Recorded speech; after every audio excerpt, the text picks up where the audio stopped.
E teorias? Tem alguma teoria sobre... Porque a gente fez um programa aqui só sobre as profecias, né? Sim. De quem poderia ser. Fizemos com o querido Lamartine Pozella. Exato. E a partir do momento que se concretizou que foi esse Papa, ele bate com alguma coisa? Bate. Bate de formas estranhas pra caramba.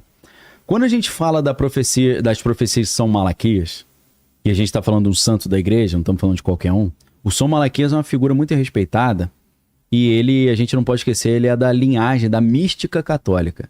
Muita gente fala, pô, mas o que é isso? Mística católica era uma linha de padres que eles tinham a ideia de que o cristão deveria buscar o contato espiritual com Deus, ou o contato com o mundo espiritual. E eles faziam isso por meio do transe. Né? A gente tem exemplos clássicos, que é o Bernardo de Claraval, ou Clairvaux, né? O nome original é francês, Teresa d'Ávila, são figuras que representam a linha da mística católica. O São Malaquias, ele era um padre irlandês, e ele era dessa linha. Então, ele recebia nessas orações, nesses exercícios espirituais, nessas buscas, ele recebia muitas profecias, muitas visões. Então, e nos anos, ele viveu mais ou menos nos anos 1100 e pouco. Nos anos 1500 e alguma coisa, 56, se eu não estou enganado, foi publicada pela primeira vez a profecia dos papas de São Malaquias. Não existe certeza nenhuma que foi o São Malaquias que escreveu isso. Não existe certeza nenhuma que esse documento não foi forjado. Agora, o que é muito estranho é que provavelmente as profecias antigas foram forjadas, porque havia o interesse de alguns autores de favorecer o Papa seguinte.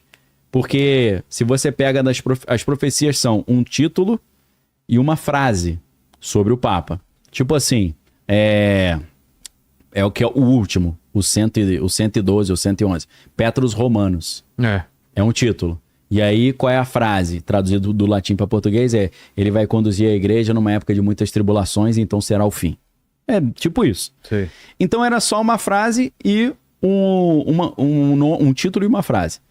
E aí, hoje, existe um consenso de que as profecias antigas foram manipuladas para dizer aqui, ó, olha o que o São Malaquias está dizendo que vai ser o próximo Papa. Aí eles alteraram para ficar parecido com o candidato que eles queriam. Entendi. Falar aí, ó, tem que ser ele porque a profecia fala que vai ser ele.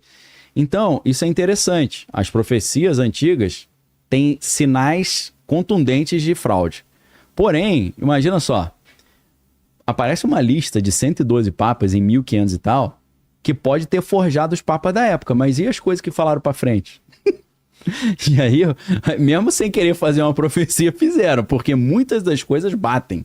Por exemplo, tem um papa lá que fala, o título é Estrela Caindo do Céu, um negócio assim, aí quando o cara foi eleito lá, o conclave, caiu uma estrela cadente. Então tem muitas profecias, eu não decorei tudo de cabeça, mas tem várias que batem. E tem uma coisa estranha, quanto mais próximo de hoje, elas vão batendo mais. Parece que vai melhorando a mira do cara conforme vai chegando. Então, o último papa da lista seria o papa que depois dele ia acabar o catolicismo, apocalipse e tal, ia ter Terceira Guerra Mundial. O que diz o nome dele, o título seria Petrus Romanus, por isso quem acredita nessa profecia estava achando que ia vir um Piero Parolin, que é Pedro, né? E é um Pedro italiano, então é romano. Não nasceu na cidade de Roma, mas nasceu na Itália. Então tava todo mundo de olho nisso. Eu quase mandei essa, né, no dia 7. Quase que eu falei, vai ser esse Pietro Parolin, que eles estão precisando de um papa italiano. Só que depois eu percebi que era muito mais interessante, geopoliticamente, ter um papa americano do que italiano. Então, o que é estranho é que, às vezes, alguns estudiosos perceberam, e tem livros muito interessantes livros de 1800, 1900 sobre isso. Nessas frases sobre os papas, tem palavras escondidas ali dentro. Como se fossem letras no meio das frases, que você pinça letras e cria uma outra palavra. E aconteceu... Dizem que está acontecendo algo, eu não acredito muito nisso não, acho bobeira, mas o que a galera diz? O nome do Papa atual é Robert Francis Prevost. E a galera já mudou a ordem das letras, porque com Prevost você faz o Romanus. Nossa. Quase, né? praticamente romanos. Então os caras já estão dizendo, não, é porque as letras estão fora de ordem. É viagem? Pô, é uma viagem daqui pra Marte, meu irmão. Total. Mas aí, adianta eu me estressar? Vamos ver se vai ter o apocalipse ou não, se vai ter anticristo. Mas espera, pô. Eu já tô com cabelo branco já, não? Eu vou me estressar?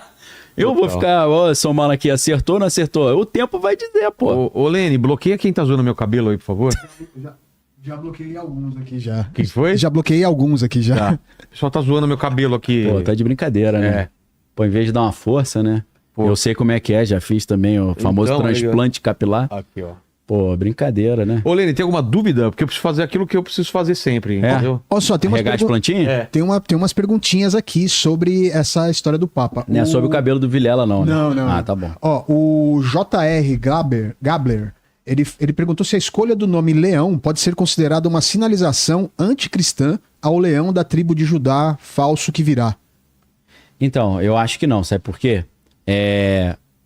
A sinalização mais interessante que alguns apresentaram, eu não acredito nisso, mas foi falado, Apocalipse 13 diz que a besta, que é o anticristo nesse caso, ele vai parecer um cordeiro, mas vai falar como o dragão, ou como leão, boca de leão.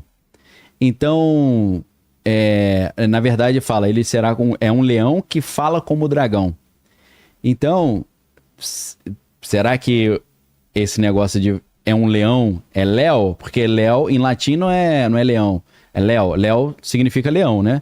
Será que tem a ver com o fato dele escolher o nome leão, ele tá batendo com a profecia de Apocalipse 13? Eu acho mais interessante do que pensar no leão da tribo de Judá. Ó, o Thiago também, ele perguntou aqui, ó, relacionando a ficção e realidade, no filme Conclave, elegeram um papa hermafrodita.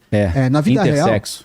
Na vida real, temos um papa com dupla cidadania, um papa que pode atuar com Trump quanto com a América Latina. Tem a ver essa ligação? Rapaz, tem um negócio pior do que isso. Me mandaram hoje, na verdade, meu amigo Mário, ele me mandou aqui, Pô, pra eu te mandar, como é que faz, Vilela? Manda pra você? Manda pra tá, mim. deixa eu mandar pro Vilela aqui. Me mandaram um estudo, isso aqui que eu vou mandar aí, se você quiser mostrar, eu acho viagem total. Não, eu não creio que isso seja real. Mas me mandaram uma análise da estrutura craniana do rosto do Papa Leão XIV, dizendo que ele tem um crânio feminino. Eu acho muita viagem. Mandei pra você. Tá. Achei viagem total, mas, né, já tá rolando esse tipo de boato. Eu acho que provavelmente ele não deve ser hermafrodita, mas eu acho que o que bate ali no filme não é nem esse detalhe. Quem assistiu o filme, esse eu assisti. No meio do conclave começam a acontecer uns atentados. Explodem umas bombas. E aí o candidato do conclave, que é o conservadorzão, ele fala aí, ó, precisamos de alguém que seja duro com os árabes. Olha o que eles estão fazendo com a Europa. É tipo falando, sou eu que vou resolver esse problema. Aí tem esse que acabou vencendo, que é o tal do Benítez. Aí a imagem, não sei se a galera quiser. Acho viagem total isso aí, né? Falar que tem um rosto feminino, pô. Nossa, esse desenho pode ser feito de qualquer forma. Pô. Não é? Eu quiser desenhar um Pokémon. Tá a assim, Roberta desenha. Close aí, a galera fica mais feminina ainda, né? Então, assim, ele... Agora, pô, esqueci o que eu tava falando. O que eu tava respondendo? Tá. Que tem os atentados. O filme O Conclave. No filme, o que acontece? Você tem o candidato progressista e o candidato conservador. Só que aí surge um cardeal que ninguém conhecia, que é o cardeal Benítez, que é um mexicano que fez missões no Afeganistão. Aí já aparece. No nosso caso aqui, o Robert Prevost é um americano que fez missões no Peru. É a mesma coisa? Não é, mas parece um pouco. E aí, o grande detalhe. No filme O Conclave, vou dar um spoiler, não venceu nem o conservador e nem o progressista. Por quê? Esse Benítez, ele chega e fala, olha, a gente não vai vencer o problema da questão com os árabes desse jeito aí que você está propondo de linha dura. Você nem conhece esses caras, eu conheço. Eu sou missionário no Oriente Médio. Eu que conheço esses caras e eu sei lidar com eles. Não é com a violência, é com o diálogo. E aí, o setor progressista e o setor conservador olharam e falaram, é esse cara aqui. Ou seja, foi uma zebra e foi um cara mais do meio, mais moderado. O Prevost é uma zebra, que é o primeiro americano, e ele é um moderado também, moderado para a esquerda, né? Oficialmente ele é moderado para a esquerda. Na minha opinião, ele é totalmente da direita. E eu acho isso um detalhe aí que deve estar irritando a galera progressista, tá? Manda aí, Lene. Ó, tem mais uma aqui, ó, o Ednei Araújo, ele fala assim: como você, Daniel, enxerga as manobras chulas dos defensores de teorias da conspiração quando viram suas previsões falhas sobre Pedro e o Romano oitavo rei, acho que ele queria colocar, da pseudoprofecia de Malaquias serem refutadas com a eleição do Papa Leão XIV? Então, meio que já falei isso, né? Porque eu acho que esse negócio de São Malaquias é muito abstrato. Eu não vou me estressar, cumpriu a profecia. Tem gente que falou, acabou a profecia. Eu não sei se acabou, meu irmão. Às vezes é se mudar as letras. Mas eu acho isso tudo muito especulativo. Eu prefiro esperar para ver qual é. Né? Vamos ver o que esse cara vai fazer. Vamos ver se vai ter uma terceira guerra mundial. Vamos ver se vai aparecer o anticristo. Vamos ver se ele vai apoiar o anticristo ou não. Tem vários poréns aí no meio dessa história. Vai ter um anticristo? Não sei. Se aparecer um anticristo, ele vai ficar a favor ou contra? Também não sei, pô. Então, adianta eu me estressar? Vamos esperar acontecer. Agora, a questão do oitavo rei também é complicada, né? Porque você tem que partir do princípio que o rei que estava no poder não conta, e aí vieram 8 papas depois disso, você tem que concluir que o oitavo rei seria o 8º papa. Já diziam que o Francisco era o 8º, agora estão falando que o Robert Prevost é o 8º. Eu acho bobeira isso, eu acho... Tem que esperar e tem que aguardar. Pode ser que aconteça, pode ser que não. A chance maior sempre é de não acontecer nada. É ficar tudo normal.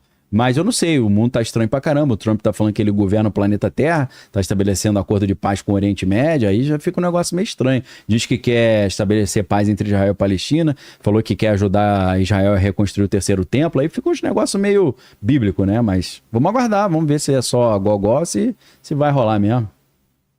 Ó, tem uma outra aqui do WR Games, eu tava tentando traduzir a pergunta dele aqui, Legal. que ele mandou sem as vírgulas, e daí eu tava tentando entender. Mas, teoricamente, ele fala assim que hoje os Estados Unidos controlam o mundo, o que pode ser interpretado como a nova Roma. Sim. E daí, não seria daí que viria o romano? Pode ser também. É especulação total, mas não é impossível, né?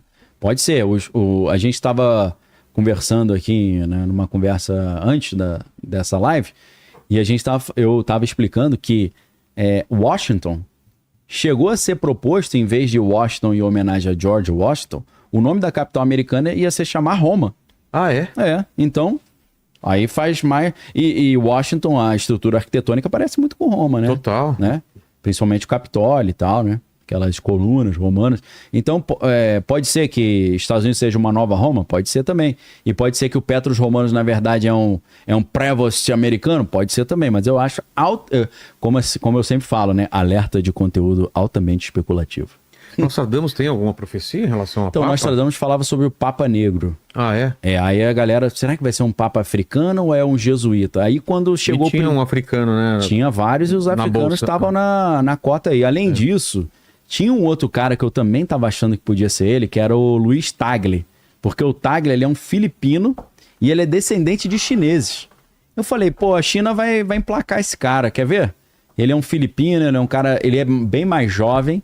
Esses caras têm... O Robert Prevost tem 69 anos, né? O Tagle eu acho que tem 69 também, mas parece que é neto dele, parece bem mais jovem o cara. Não sei se esse maluco oriental não envelhece também, né? Então assim, eu falei, cara, pô, seria legal ter um papa mais jovem, porque ia agradar mais a juventude ia se identificar. Tem um dedinho da China, porque ele é um filipino descendente chinês. Então, o Tagle parecia com esse Benítez do filme O Conclave, o estilo dele. Mas... pode ser, cara, que esse negócio de Petrus Romanos seja um Prevost americano, porque Estados Unidos é a nova Roma. Pode ser, cara, mas vamos aguardar. Eu acho pouco provável, mas aqui o tempo vai dizer. Sobre o assunto aqui já foi. E qual é o próximo assunto? Aí tem uma pergunta aqui que eu achei bem curiosa. O Caio, ele tá falando aqui o seguinte: Daniel, o próximo filme dos Vingadores adaptará uma HQ em que o Doutor Destino se torna o líder do mundo e salvador da humanidade. Será que essa é mais uma profecia de Hollywood para a chegada do anticristo? Pode ser também, né, cara? Porque quando... Aí, vamos responder uma pergunta aí, uma pré-condição. Sim. Filmes podem prever o futuro? Ou isso é delírio demais? Vou dar um exemplo só, tem vários. O filme White Noise, Ruído Branco, que é com Adam Driver. Esse filme foi lançado em 2022, em agosto. Em fevereiro de 2023, tudo o que aconteceu no filme aconteceu na vida real, no mesmo lugar. É absurdo. É completamente o lance louco. da neblina lá. O trem tomba e pega fogo, aí solta uma fumaça tóxica, os caras têm que fugir. Eles gravaram esse filme na cidade de East Palestine, em Ohio. E o filme foi lançado num festival em agosto de 2022, mas foi oficialmente lançado em novembro de 2022 na Netflix. Novembro, o lançamento oficial, então. Fevereiro, ou seja, 4 meses depois, aconteceu em East Palestine a mesma coisa, o trem tombou, saiu a fumaça, a galera teve que evacuar a cidade está contaminada até hoje. Tem gente que até hoje não voltou para casa. Qual é a probabilidade disso acontecer? Eu acho que é 0. Sem falar que o filme não é um roteiro original, é um roteiro adaptado de um livro do John DeLillo, que é um autor que é conhecido por prever o futuro, por ser meio profeta, e... aí você pensa assim, deve ser um lixo, né, de literatura. Na verdade, o Harold Bloom, um dos maiores críticos literários que já passou pelo planeta Terra, especialista em Shakespeare, já faleceu, era professor do MIT, ele escreveu o cânone ocidental, né, todos os livros que formaram o Ocidente. Harold Bloom dizia que eu falei John, acho que é Don DeLillo. Don DeLillo era um dos maiores escritores do seu tempo. Então, é um cara de qualidade literária. O filme foi lançado em 2022, mas o livro é de 1985, cumprindo ou confirmando um negócio que aconteceu em 2022. Então, filmes podem prever o futuro? Podem. Como? Não sei. O que significa isso? Também não sei. É programação preditiva? Não sei. O que é programação preditiva? Uma teoria que diz que os meios de comunicação são usados pelas elites globais para poder antecipar eventos que eles estão programando para o futuro, para que quando aconteça o evento futuro, a população já esteja adestrada. Mas, isso é uma coisa que eu pensei agora, Daniel. Vê se faz algum sentido. Existem informações por aí. Gente que conhece gente, gente muito poderosa dentro de Hollywood, total, isso roteirista existe, que conhece oficial, os caras falam, eu não posso publicar livro, não posso falar assim, mas a verdade é essa. O cara fala, coloca num livro de ficção. Fazer um somebody love ali. Porque o cara não se compromete. Dá uma maquiada e vira. Assim como teve uma época que começou a sair muito filme. Porque lembra que uma época os ETs eram sempre maus? Sim. Aí teve uma época que os ETs viraram bonzinhos. Isso. E falaram que era uma campanha também do cinema americano preparando para uma chegada de... Então, assim, tem várias teorias que podem... a gente só vai saber quando acontecer realmente algum fato que comprove aquilo. Porque esse pessoal da indústria americana, do cinema americano, com certeza tem muito investidor, tem muita gente que quer preparar o povo para alguma coisa, adestrar, né? Aquilo ali é o maior... Cara, o que tá saindo de filme sobre bunker, sobre alguma crise climática aquele absurda. Assassinato no Fim do Mundo que você me indicou, né? Que os caras foram lá pro Não, Polo o outro Norte, lá, o... Ai, cara, dos caras que vão pro meio da montanha. Falar nisso, aproveita e indica um... Paraíso, você assistiu, né? Subsolo. Pô, só vi os 3 primeiros episódios, não consegui. Pô, é bom pra... Cara, tem um episódio que estoura a bomba nuclear mesmo, que os caras estão chegando de avião. Estão de avião chegando no bunker, que é construíram debaixo de uma montanha, e selecionaram os melhores também. Só a galera top. Médico. Fizeram uma cidade perfeita, por isso que chama Paraíso pra essa reconstrução. Sol, né? O sol sobe dessa. Então, assim... Mas tem um sambar ali também, né? Meio... Tem? Não, sei que falou, estilo a vila, assim, que rola uma enganação. Sim. Existe uma virada no final. Tem um tweet